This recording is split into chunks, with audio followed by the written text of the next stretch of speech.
January 30th, 2020. Remembering Mohandas Karamchand Gandhi with the reading of Chapter 3, Training, Literary and Spiritual, Part 3. In the previous session we saw that how, according to Mohandas Karamchand Gandhi, knowledge of not just one language but many languages like the mother tongue, Hindi, English, Gujarati, Tamil, Sanskrit is important in literary education. Knowledge of history, geography and arithmetic is also significant, and apart from that, grammar and handwriting are also very significant. Let us continue. These youngsters were, for the most part, unlettered and unschooled.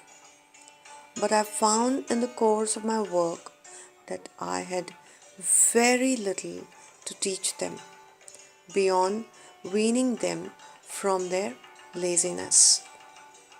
Gandhi, as a teacher, found that he had very less to teach these boys because they were unlettered and unschooled. They were quite illiterate. He just had to stop them and arouse them from their laziness.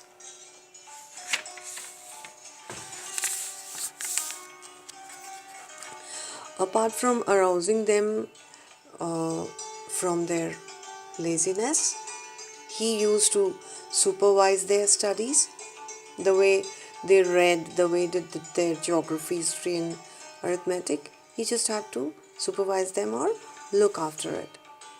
As I was content, as I was satisfied with this, I could not pull on with the boys of different ages and learning different subjects in one and the same class.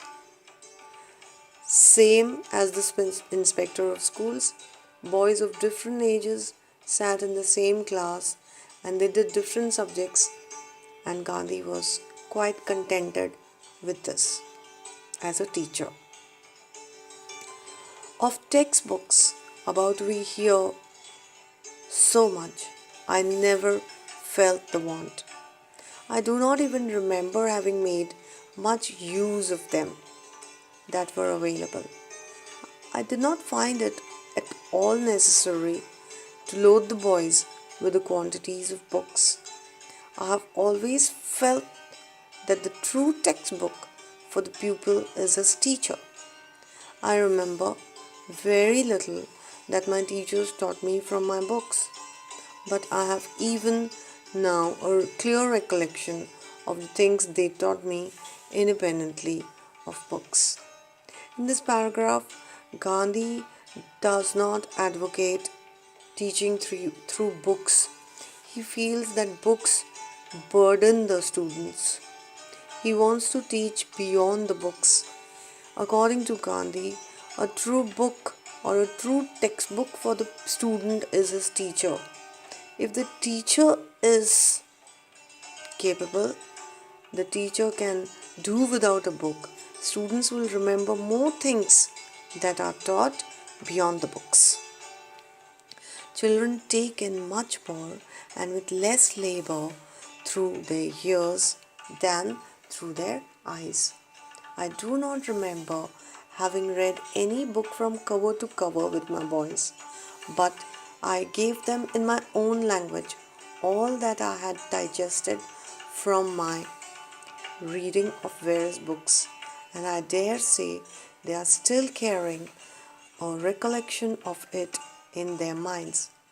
It was laborious for them to remember what they learned from books, but what I imparted to them by word of mouth they could repeat with the greatest ease. Reading was a task for them, but listening to me was a pleasure.